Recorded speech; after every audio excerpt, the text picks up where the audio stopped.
Well, good morning and welcome to the final Tuesday morning Bible study in this series on the book of Genesis. Today we will be looking at chapters 49 and 50.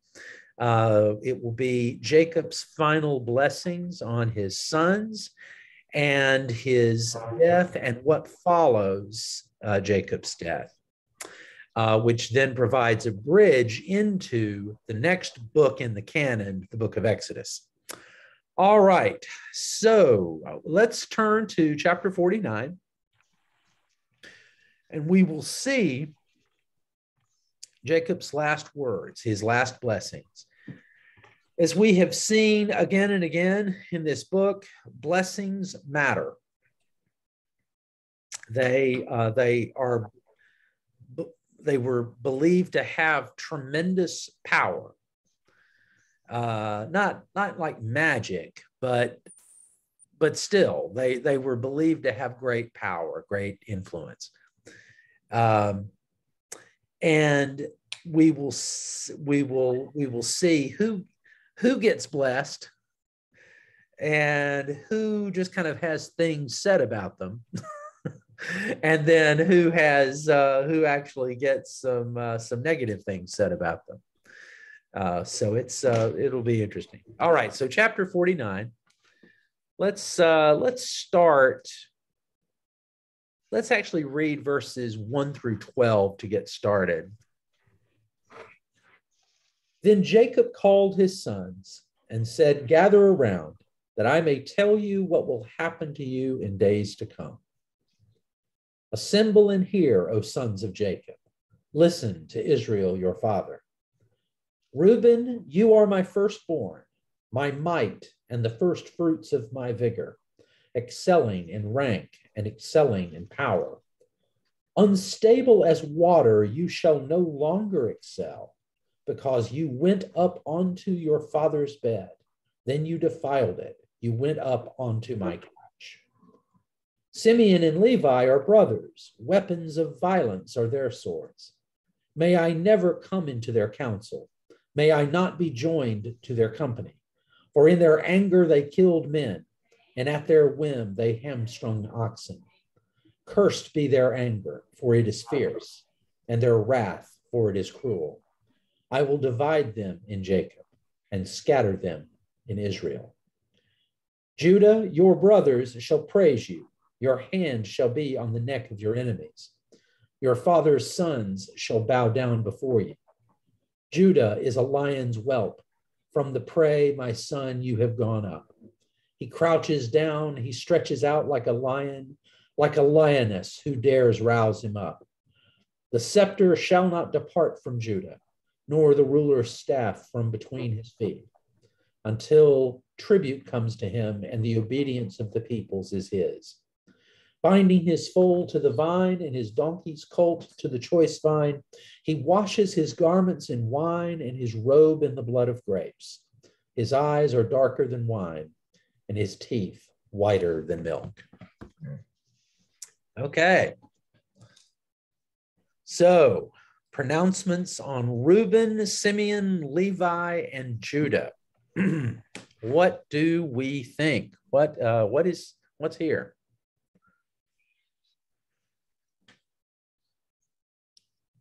Anything stand out to you? One thing that stands out to me, Jacob doesn't say that God has said so and so and so and so. He just says it. Yeah. But he doesn't say God has said it. Yeah. Well, that's the thing, is that these blessings are understood to have a power of their own, or blessings or curses for that matter, are understood to have a power of their own. And now we'll see a little later the way the writer understands the sort of the superintending role of God over all of it. That God is, we've noticed in this whole narrative of the whole Joseph narrative, that God has very much functioned kind of behind the scenes. Whereas in the narratives about Abraham and Isaac and the earlier life of Jacob, God is more like an active character, less so in Jacob, but he's kind of an active character. He shows up every now and then. Like God in person shows up every now and then, and interacts with like Abraham and so forth. Whereas in the Joseph cycle, from chapters 37 onward, God has not, with I think with one exception, with one very minor exception, God has not shown up. God has been sort of in the background, and God's providential work has been running in the background. And we'll see a statement of this in chapter 50. But yeah, these blessings and curses operate both apart from God's direct activity, but also within God's providential action.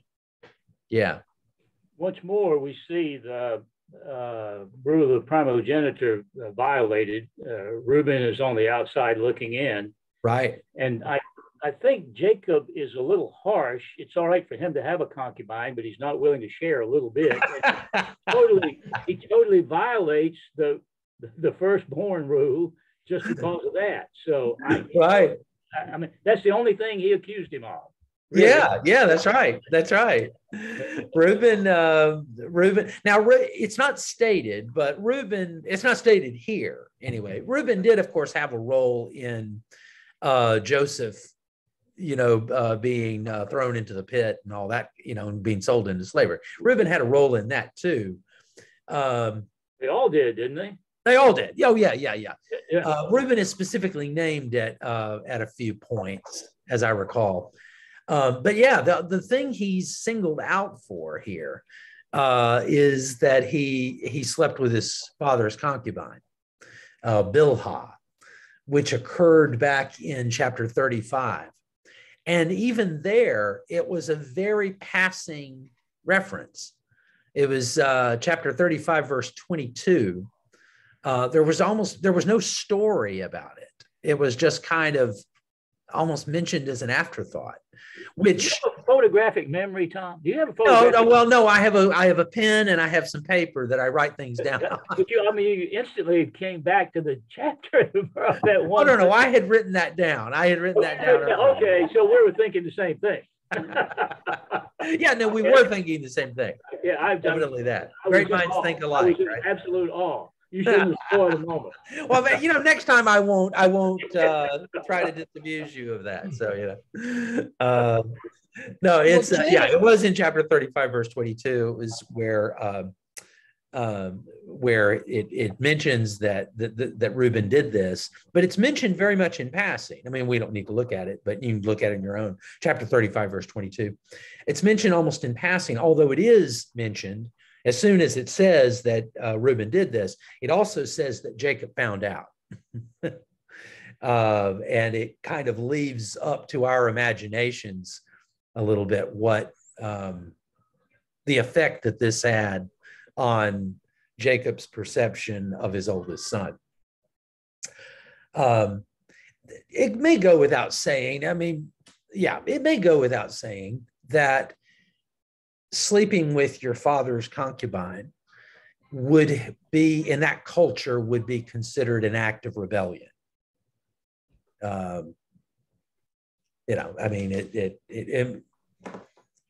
It's that was not something you do.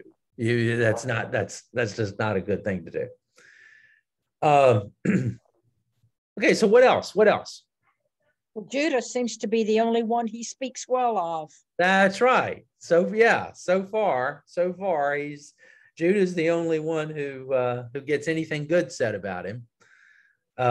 Simeon and Levi, of course, come in for some criticism, described as men of violence. Weapons of violence are their swords. May I never come into their counsel. May I not be joined to their company. This recalls chapter 34, And again, I'm not just pulling this out of my memory bank. I wrote this down in Yeah, preparation. you are. Don't be modest. But does recall chapter 34 and verses 25 through 31, where in reaction to the rape of their sister, Dinah, that Simeon and Levi had slaughtered the men of Shechem, if you recall from chapter 34. And you remember at the time, you remember Jacob's reaction to that. He was very upset with Simeon and Levi about that, because his basic, it was not so much that he was unconcerned about the rape of Dinah as much as he was concerned about the precarious political situation that the family was in, and was afraid, like, this is all we need. You do something so provocative and violent as that, that's all we need to get wiped out as a family. So Jacob was very disapproving of that. And so in chapters 34 and 35, we do have these events, and these memories then linger with Jacob until here, chapter 49, he's on his deathbed, and he may have only said so much when these events happened in the first place, but he has a lot to say on his deathbed about them. He holds grudges, in other words. Okay.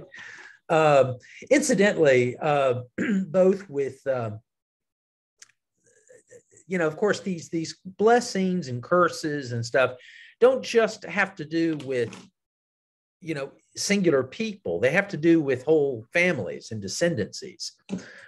So when these words of cursing are pronounced over Reuben and over Simeon and Levi, these curses are meant to extend to their descendants as well.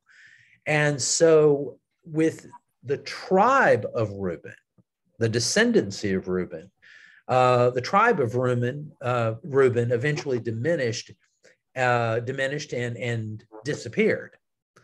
There were portions of the tribe of Reuben that got absorbed into the tribe of Judah. But the bulk of Reuben's descendancy simply disappeared. And the same could be said of Simeon. His tribe eventually disappeared, with parts of it being absorbed into the tribe of Judah. And of course, Levi. Now, may know about Levi. Now, Levi would become the tribe of priests, right? And we know this from the book of Exodus. That tribe would become the tribe of priests. It would also become landless. And land was an important thing. Of course, being a priest was a good thing. But the tribe itself did not have a body of land that was, called, Levite land. But they became scattered and became the landless tribe of priests.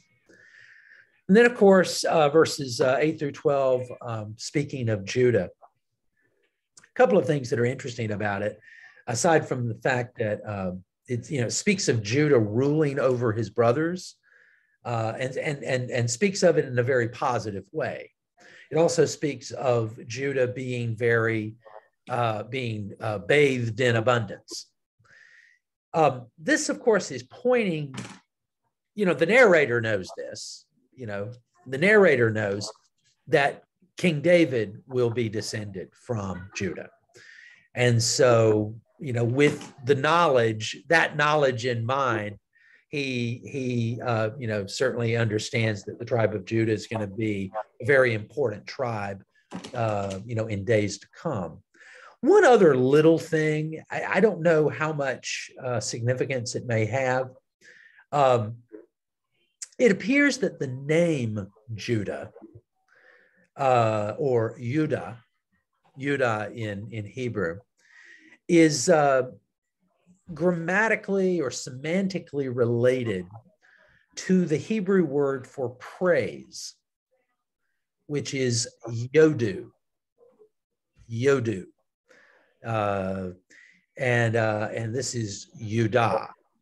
It's I don't know how much significance to really get from that. I do know that for at least the author, for the author, this meant something, that Judah's name meant praise, or at least was semantically related to the Hebrew word for praise. Now there's these images in verses 11 and 12 are really interesting, and their meaning is maybe not immediately obvious, but they do point to agricultural abundance. Verses 11 and 12, binding his foal to the vine and his donkey's colt to the choice vine. He washes his garments in wine and his robe in the blood of grapes. His eyes are darker than wine and his teeth whiter than milk. This is kind of like a metaphor that we might use today of somebody who was so rich they were swimming in money.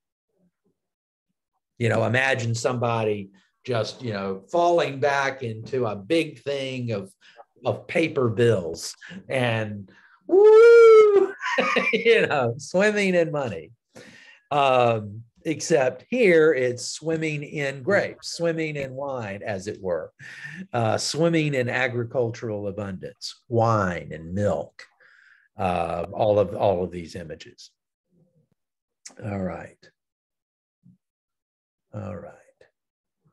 Oh gosh, I just got a text saying that Texas A&M is being rated as having the #1 football recruiting class. Okay, that has nothing to do with it. Okay.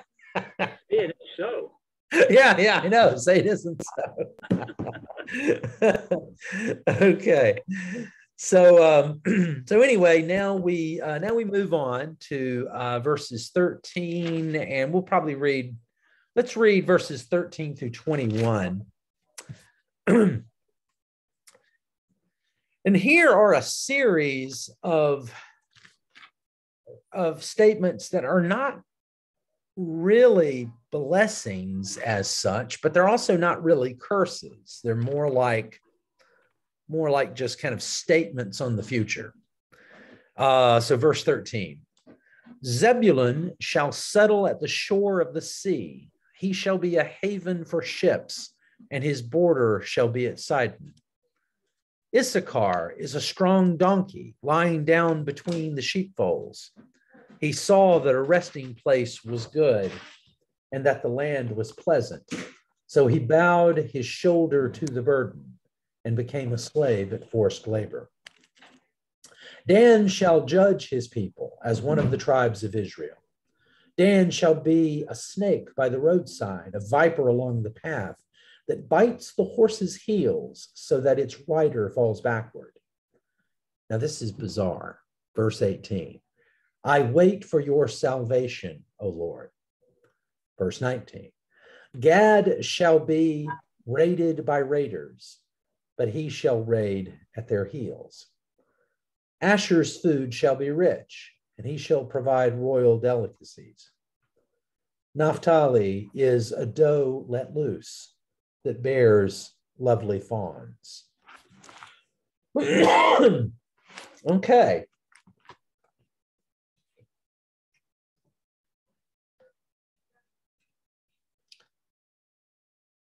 There's really not much to say about these other than just to point out that these are more descriptive. I mean, they're not so much blessings or curses. They're more just kind of descriptions of what these tribes could expect in the future in terms of their role and their place. This business about Dan judging people. The word Dan or Dan in Hebrew means judge. Okay. So the reference to the snake by the roadside, a viper along the path that bites the horse's heels so that its rider falls backward, you could think of as like a zealous prosecutor. I mean, imagine something like that. But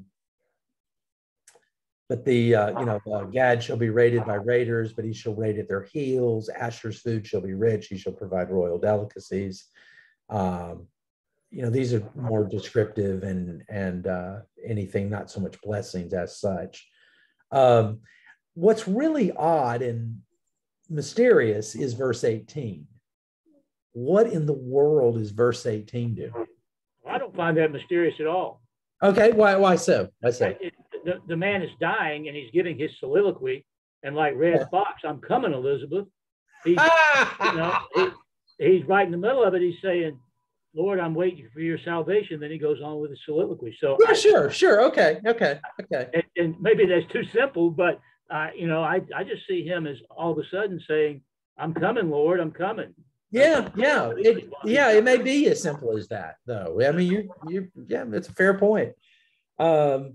This is a little addition that is similar to things that happen in the Psalms. There's one particular reference in Psalm 119, verse 166, where there's a similar kind of interpolation. It just kind of seems to be a non sequitur, kind of seems to come from nowhere, but it's it's right smack in the middle of other material.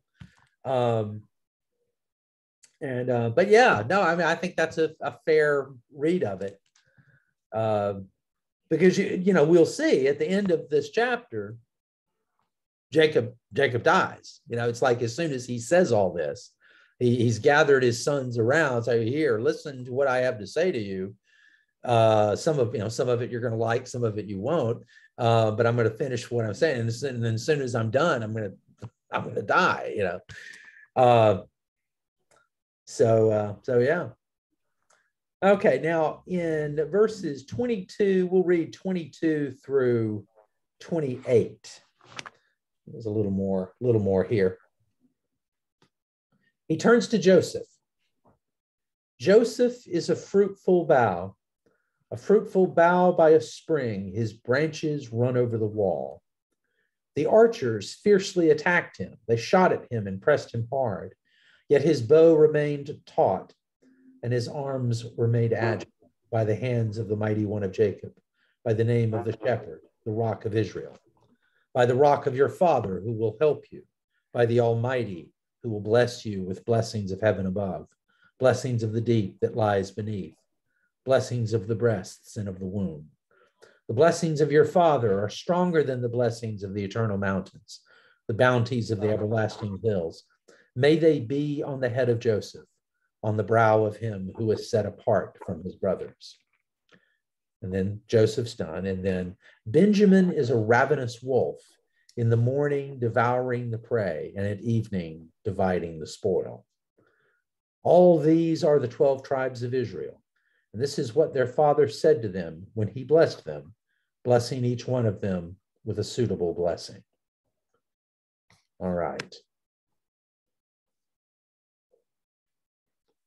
Okay, just any thoughts on Joseph and Benjamin, and then the wrap up of Jacob's final words. Joseph is sort of kind of in the middle. I mean, it's not a blessing, nor is it a curse.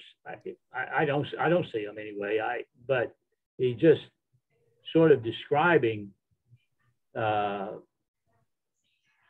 what's happened and what will sort of happen without. I mean, almost everybody else is fairly specific. Right. But Joseph's a little vague. Yeah, it is. Yeah, it's a much more general statement of success and of blessing. It's obviously he is. I mean, you're right about that Jacob is in part describing the past when he says the archers fiercely attacked him, they shot at him and pressed him hard. I mean, I think it's reasonable to say that is a reference to what his brothers did to him. And by this time, Jacob knows about that. By that time, he certainly knows. We had a conversation earlier about, how much did Jacob know and when did he know it, but he eventually did. Um, and there's reference to that. But then, the blessing, though it is vague, it is also very profound. I mean, it's really beautifully poetically stated. The blessings of heaven above and the deep that lies beneath, and the blessings, yeah. Of the breast and of the womb. The blessings of your Father are stronger than the blessings of the eternal mountains. The bounties of the everlasting hills, may they be on the head of Joseph, on the brow of him who is set apart from his brothers. And all this for a guy who is not going to have a tribe named for him. Okay, there is not going to be a tribe of Joseph, either one that succeeds or one that fails. I mean, he's just not going to have a tribe. His sons, and we know that his sons, this blessing is partly a blessing on his descendants, and so it's partially a blessing on Manasseh and Ephraim, although we know that he's already blessed, Jacob has already blessed, I forget which one it was, Ephraim. I believe it was a blessing on Ephraim. And so there's that. But it's really a very, very beautiful blessing, even if it's kind of vague, and given the fact that Joseph actually is not himself a tribe. And Benjamin is his favorite, and he says very little about him. Yeah, it's interesting what he does say about him.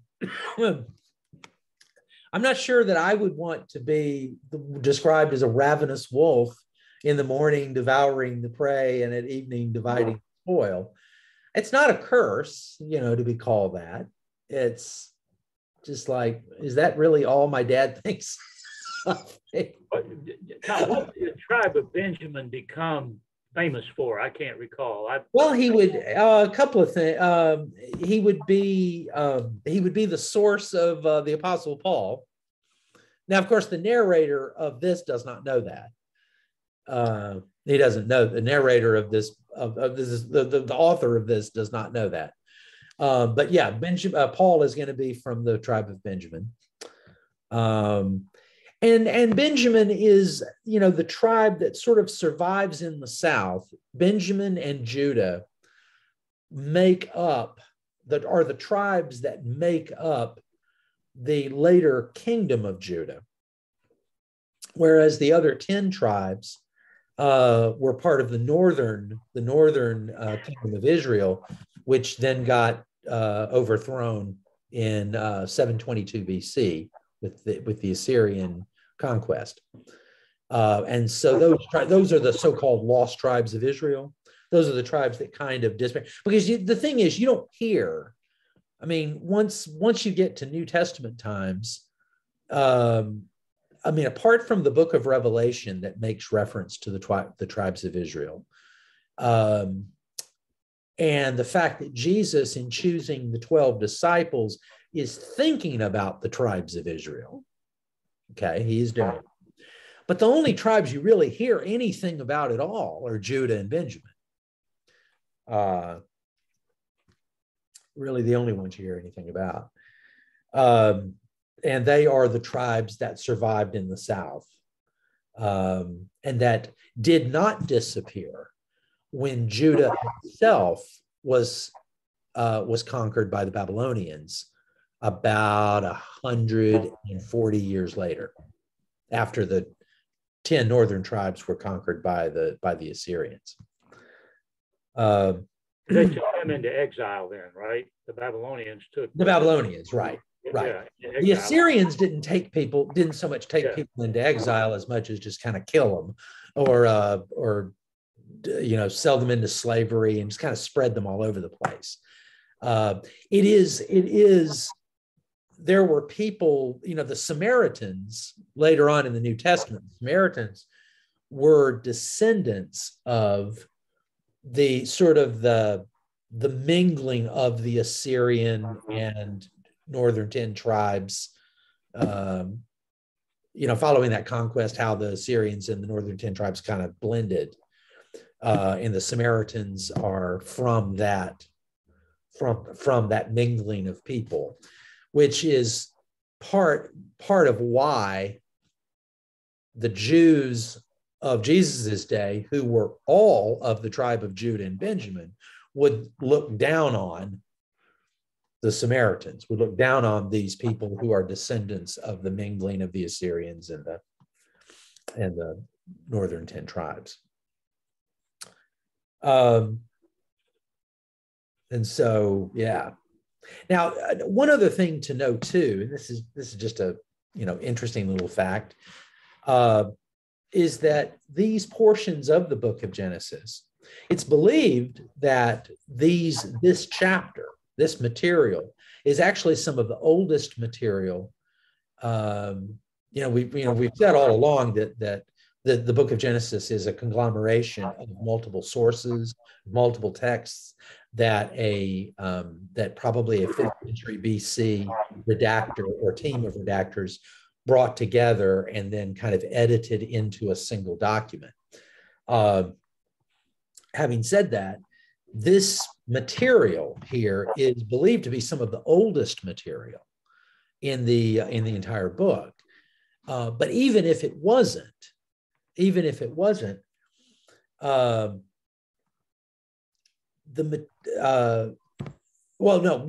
that it is some of the oldest material, this is material that would have existed prior to the Assyrian conquest of the northern 10 tribes.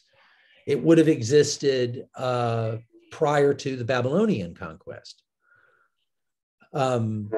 At least the author or authors of this material, anyway, would not have known about those events to come. Now, the redactor putting all this together in the 5th century BC would know about those events.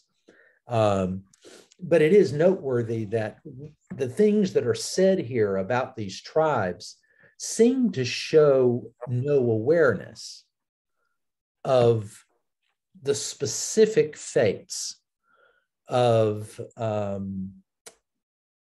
the tribes in relation to the great powers of Assyria and then later the Babylonians. Apart from the extremely important role that Judah is going to continue playing in the ongoing story. All right. So let's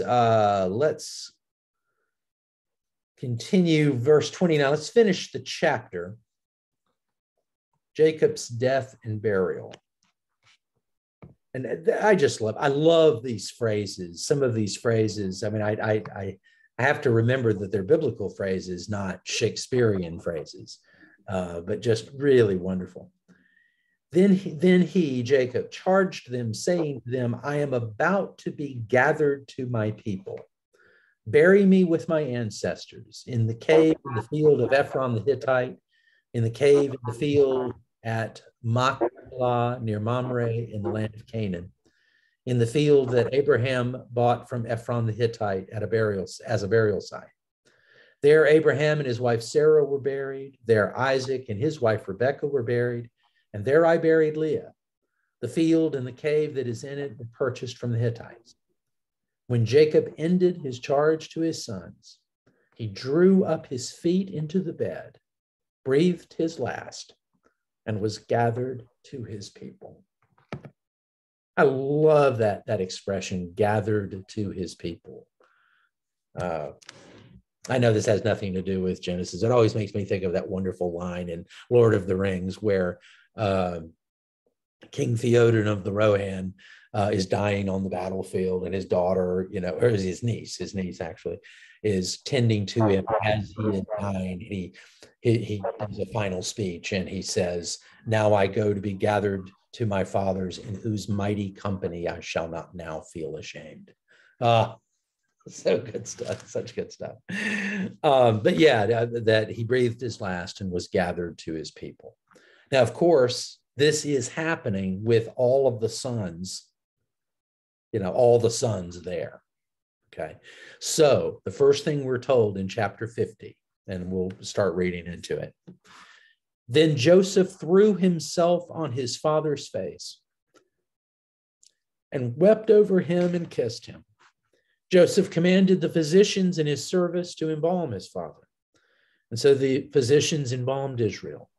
They spent 40 days in doing this, for that is the time required for embalming.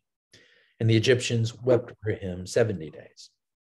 When the days of weeping for him were past, Joseph addressed the household of Pharaoh. If now I have found favor with you, please speak to Pharaoh as follows. My father made me swear an oath. He said, I am about to die. In the tomb that I hewed out for myself in the land of Canaan, there you shall bury me. Now therefore let me go up, so that I may bury my father. Then I will return. Pharaoh answered, go up and bury your father, as he made you swear to do. So Joseph went up to bury his father. With him went up all the servants of Pharaoh, the elders of his household, and all the elders of the land of Egypt, as well as all the household of Joseph, his brothers, and his father's household. Only their children, their flocks, and their herds were left in the land of Goshen. Both chariots and charioteers went up with him. It was a very great company. When they came to the threshing floor of Atad, which is beyond the Jordan, they held there a very great and sorrowful lamentation. And he observed a time of mourning for his father 7 days. When the Canaanite inhabitants of the land saw the mourning on the threshing floor of Atad, they said, this is a grievous mourning on the part of the Egyptians. Therefore, the place was called Abel Mizraim. It is beyond the Jordan. Thus his sons did for him as he had instructed them. They carried him to the land of Canaan and buried him in the cave of the field at Machpelah, the field near Mamre, which Abraham bought as a burial site from Ephron the Hittite. After he had buried his father, Joseph returned to Egypt with his brothers and all who had gone up with him to bury his father. We'll pause there before we read the final part.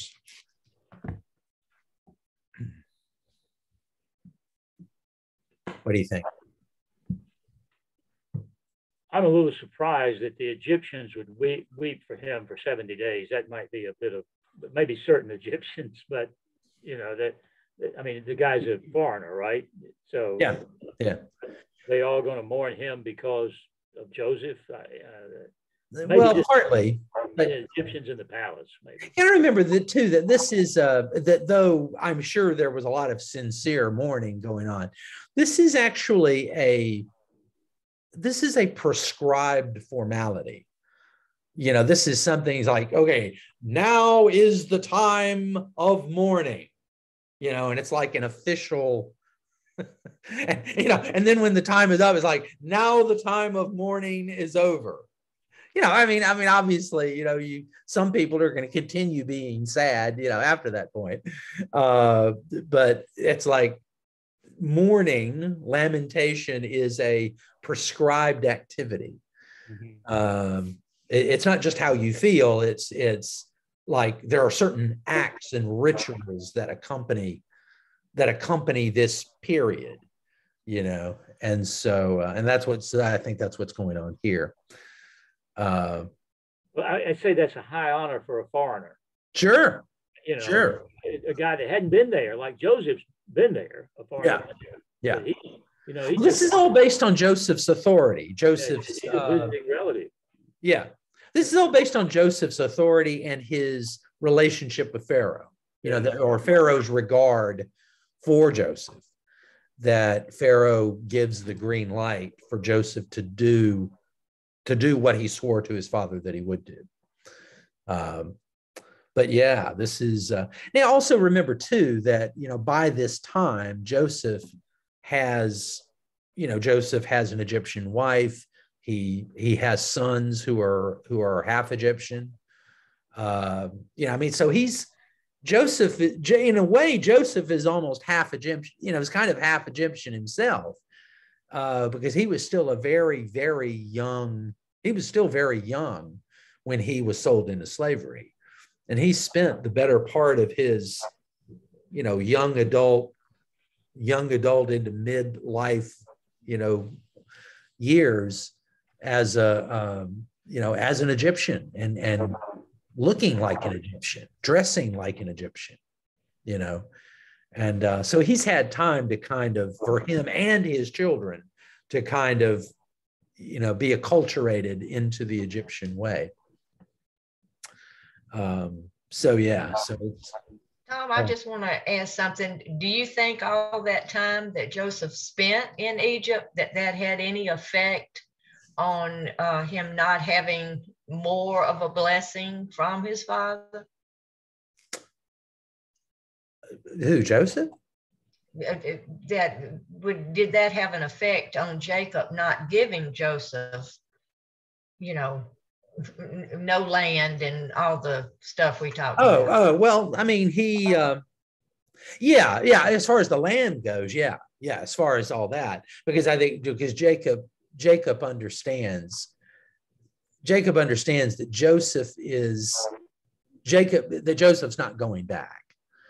He may know, he has some awareness that the brothers might go back, but Joseph's home, or at least he's as home as he's going to be while he's still alive. Now, as we will see, there's going to be something Joseph says as Joseph is dying that will be very important. But Joseph has kind of adopted Egypt as his home. And so, yes, the short answer to your question is yes. Absolutely. So, but yeah, this is good. Okay, so let's actually, here we are. It's 11:20. Let's finish the book. Let's finish reading. We'll have some things to say about it, but let's finish these verses. So verse 15 and to the end. Realizing that their father was dead, Joseph's brothers said, "What if Joseph still bears a grudge against us and pays us back in full for all the wrong that we did to him?" So they approached Joseph, saying, "Your father gave this instruction before he died. Say to Joseph, I beg you, forgive the crime of your brothers and the wrong they did in harming you. Now, therefore, please forgive the crime of the servants of the God of your father." Joseph wept when they spoke to him. Then his brothers also wept, fell down before him, and said, "We are here as your slaves." But Joseph said to him, "Do not be afraid. Am I in the place of God? Even though you intended to do harm to me, God intended it for good, in order to preserve a numerous people, as he is doing today. So have no fear. I myself will provide for you and your little ones." In this way, he reassured them, speaking kindly to them. So Joseph remained in Egypt, he and his father's household, and Joseph lived 110 years. Joseph saw Ephraim's children of the third generation. The children of Machir, son of Manasseh, were also born on Joseph's knees. Then Joseph said to his brothers, "I am about to die, but God will surely come to you and bring you up out of this land, to the land that he swore to Abraham, to Isaac, and to Jacob." So Joseph made the Israelites swear, saying, "When God comes to you, you shall carry up my bones from here." And Joseph died, being 110 years old. He was embalmed and placed in a coffin in Egypt. Joseph was the youngest until Benjamin came along, so his brothers were older than 110 when he died. Yeah, right. I mean, that's the suggestion. Yeah. Yeah, that's amazing. Yeah, right. Yeah, all his brothers outlived him. Apparently, he didn't say how many brothers. Some of them, I guess. Right. Yeah, that's true. It doesn't say how many. But yeah, apparently there are at least some brothers that are still around. Well, one thing that struck me in talking about when his brothers came, way back when they first came to Egypt and everything, he held a grudge, but it's like now all that is gone. He is not holding any grudges at this time. Yeah. That's and we've had some interesting conversations over the last few weeks when it was clear that Joseph was, playing some games, playing some games with his brothers and making them suffer a little bit before revealing himself, putting them through some stuff. And so, yeah, it was clear that Joseph had held on to some stuff, but it was also clear, all along that he was, it was always very striking just how much all of this was moving him emotionally. I mean, even when he was feeling a grudge, it would talk about how he would see that it was them and he'd go off by himself and weep. It's just, he clearly was very emotionally affected by even the pre-reveal, even by the pre-reveal. And while he's still like doing these things to his brother, he's still very emotionally affected by it all.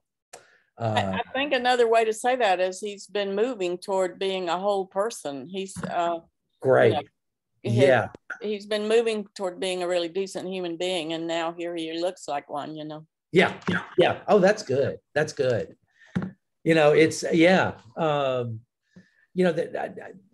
lot of what it is to grow up and to come into the person that God desires us to be is to learn how to process our pain, And I think it was Richard Rohr who said that pain that is unprocessed, pain that you have, that you carry, that you don't do something with, pain that isn't redeemed, gets put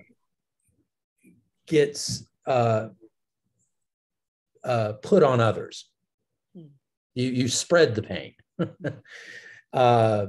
Pain or hate becomes malignant, I'm sure. I mean, that's the thing. If pain or hate becomes malignant, and you pass it on to others in the form of hurt, and damage and abuse and things like that. I mean, that's the simple answer to why people who are abused themselves often, not always, but often become abusers themselves, is because their pain is not, they don't find a way to deal with their pain. And so the victim becomes a victimizer, and as you say, Sandy, this has been, these chapters have been a kind of, we've been watching Joseph deal with his own pain because he clearly feels it. And it's just so striking that this emotion would get expressed in a way that you don't see other biblical characters, with the exception of King David, that, with the death of his son Absalom, that you just don't see this kind of feeling ascribed to biblical characters very often. And yet Joseph, you see Joseph going through this soul-wrenching experience, dealing with his own pain, but ultimately coming to a place where he's reconciled himself to that pain. And it's made him not a victimizer, but someone who's able to actually be a source of, he can become what Henry Nouwen called a wounded healer. Your wounds can be a source of pain and passing on of pain, but they can also become a means of healing, that in acts of compassion, that our experiences of hurt can actually become sources of healing for others. And so become a wounded healer, as Henry Nouwen would say. And the ultimate archetypal example of that is Jesus himself, one whose wounds become the source of healing, So Really, really profound stuff. Really profound. Now, of course, the very end here, when he says verses 25 and 26, or verses 24 through 26, he says, he speaks almost prophetic. He speaks prophetically. He says, I am about to die, but God will surely come to you and bring you up out of this land to the land that he swore to Abraham, to Isaac, and to Jacob. So Joseph made the Israelites swear, saying, when God comes to you, you shall carry up my bones from here. And Joseph died, being 110 years old. He was embalmed and placed in a coffin in Egypt. Now, notice here that Joseph does not say, either because he doesn't know or because he chooses not to say, he doesn't say anything about the slavery that is going to come, in some future generation. He doesn't say anything about that. But he does say that there's going to be a time when your descendants are going to be living here in Egypt, and God is going to come to you, and God is going to bring you out.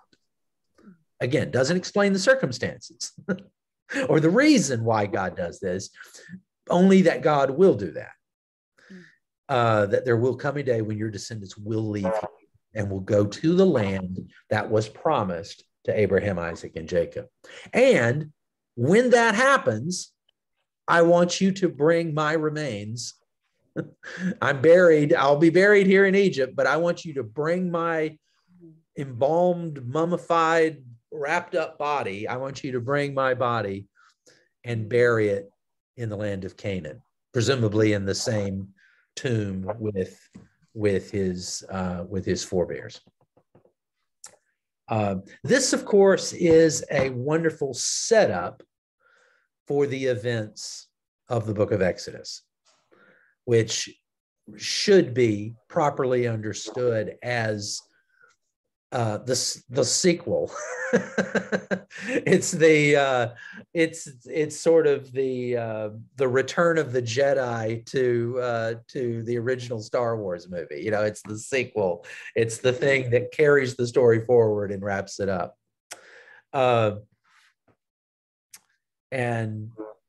But I love the way the book actually ends with, the way it ends, it almost ends like the end of Mark chapter 15.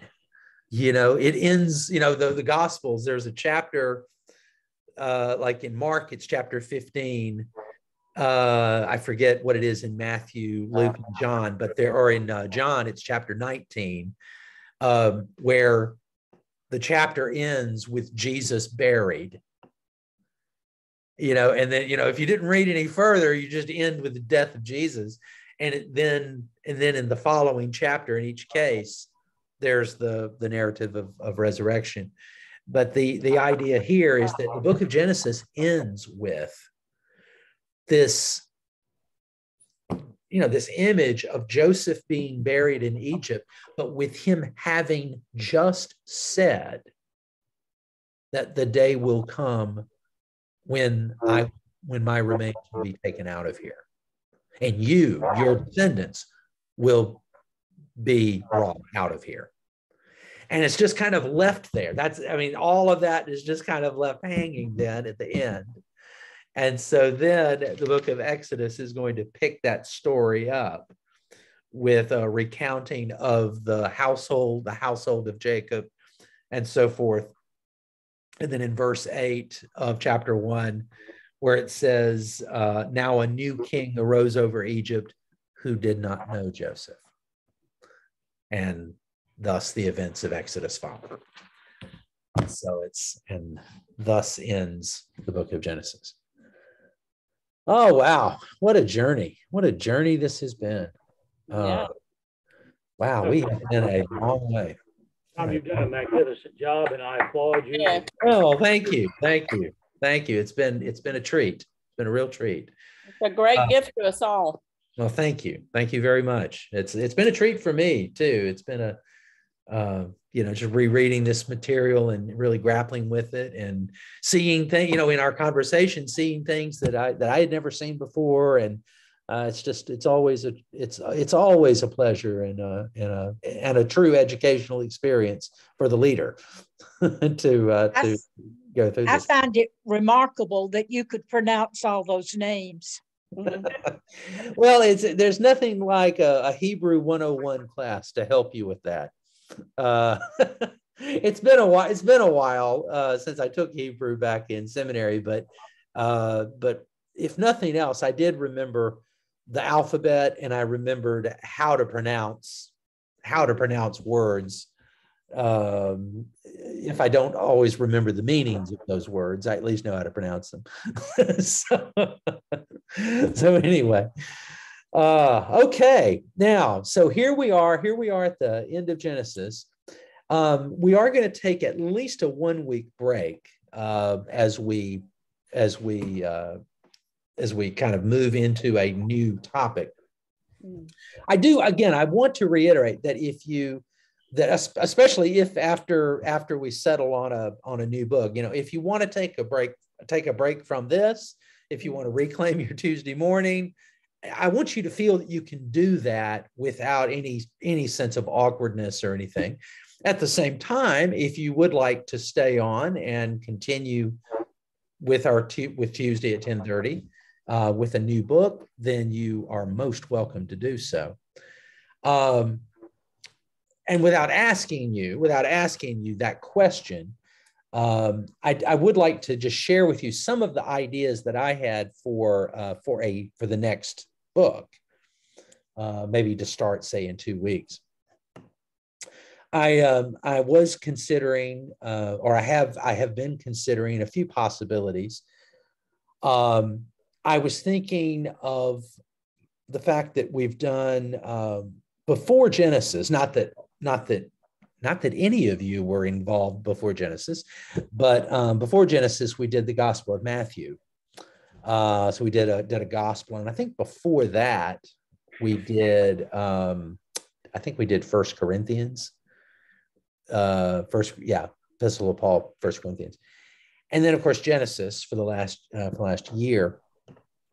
I was kind of inclined towards doing one of two things: either to do the Epistle to the Romans, doing the Apostle Paul, the Epistle to the Romans, in that, and I say that partly because to turn to Romans would be a turn to a little bit of theology.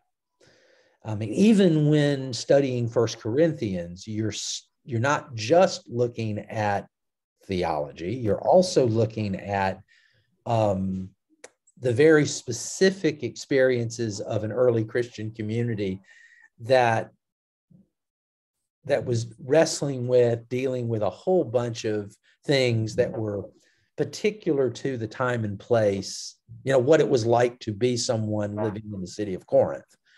The Epistle to the Romans is a somewhat more of a general epistle, as opposed to an epistle that is particularly based on, the specific circumstances of a particular community. Epistle to the Romans is a little more general and therefore theological. That's a possibility. I was also considering one of the prophets. I was considering possibly either Isaiah or Jeremiah as possibilities. Do y'all have any particular opinions, or do you have an alternative suggestion? And at the end of the day, I'll make the call on it, and then re-invite all of you to join up. But do y'all have any thoughts on that? Well, I'd love to keep going. Exodus would suit me just great. And Sharon, who's here, who hadn't said anything. Oh, hey, Sharon. would like to study Revelations. Oh, okay. Up to it. Revelation. Well, it'll be Revelations if we do a course. Well, it's funny. I just taught a class on Revelation for the OLLI program, the Osher Lifelong Learning Institute program here in Athens, just recently. So that's a possibility. That would be a possibility. I was having a conversation with my office administrator before we started, and pointing that fact out, and then just saying something about how so many people read the book of Revelation and read it looking for parallels to what's going on today, and just submitting the idea that that's not a very helpful way of reading the book. That the most helpful way of reading the book is to assume that the author was principally thinking of things going on in his own time, and drawing on an immense wealth of Old Testament images and symbols to do that. So any study of Exodus is going to involve the book of Exodus. There's a lot of Exodus in the book of Revelation. So that's possibility. What, anybody else have any ideas? Or Cecil says anything will be fine. All sound interesting. Okay. That's the way we feel. We're just happy for the opportunity to be together on Tuesday morning. Okay. I know so little about the Bible, anything will be interesting. Well, I will say that, another nod to what Bill and Sharon said, that I have notes on the book of Revelation. I have very detailed notes on the book of Revelation that are very fresh, and certainly very fresh in my own memory. So that would be, at least from a preparation standpoint, that would probably be one of the easier path of least resistance. May I ask a question? Yeah. You have such a huge audience at OLLI, because I've attended a lot of your classes. Can you open this up to OLLI people, or would they not appreciate that because you'd be drawing from them? No, I could, and I do. In fact, that's probably what I will do. Is I maintain a couple of different email lists, and along the way, as I have taught things at OLLI and other places, occasionally I will, at the end of a OLLI series, I'll say, if any of you would like to sort of stay in contact with me about things that I offer, through other means or through the church or whatever, and would be interested in learning of those opportunities if they come up, to give me your email address. And so I maintain a list of folks that have indicated that interest. And Sandy, you're a good example of somebody like that, somebody that I met in other ways, but learned of this opportunity, through that. So yeah, I was going to do that. Well, they've just heard Revelations. That's the only problem I was thinking. That's the only thing. There are also people though at Seniors Enriched Living and in Roswell, Georgia, and some other places that actually they've heard Revelation recently too. So maybe they're not the best. Maybe they and OLLI people. We need to do Exodus. Well, maybe just do Exodus. Right. All right. We don't want to get too big because it doesn't facilitate discussion. Right. It sounds like Exodus would take a whole nother year, though. It probably would, and I'm not sure I want to do that. If we did Exodus, I probably would want to do it in a more selected fashion, like rather than trying to just read every verse, selecting portions of it, to study. But we'll see. I'm gratified though by just the thought that most of you seem to be of the view, kind of whatever is okay, and so that's good. That makes things easier. So I'll make a selection, and then I'll announce it. I'll send it out and invite all of you back, and invite other people as well. And so we'll see. We'll see how we do. But I was thinking that we'd start 2 weeks from today. So we'll take next week off and then continue on with the new book. Tom, I'll make a choice on it. Any chance to start at 10 o'clock? Because if I indeed do start going back to Rotary, I haven't yet, but if I do, it makes it difficult starting at 10:30 for me to make Rotary. Would that be inconvenient for you or everybody else to start at 10 o'clock? Or? It would probably be okay with me. How does everyone else feel about that? Be great with us. Okay. All right. I'm trying to remember why 10:30 was always the time. I think that's a relic of pre-Zoom, pre-COVID. It made sense at the time and we just stuck with it. But okay, no, that's fine with me. Let's make it 10 o'clock then. On the 18th, right? Is that? Yes. Today's the 4th, so yes, the 18th. And as I say, I'll announce the topic. I'm glad that all of you are open. I'll make a choice probably between Romans, Jeremiah, and Revelation. Probably something like that. So most ministers say that Romans is their favorite book in the Bible. It's not my favorite, but most of them do. So. But you always have to be different. Well, that's right. It's not my favorite, but I will say that Romans makes for some theological discussion, which is really, really interesting. Really, a really interesting theological discussion. And it's just, start to finish in the Epistle to the Romans, there are theological issues that come up that are just marvelous.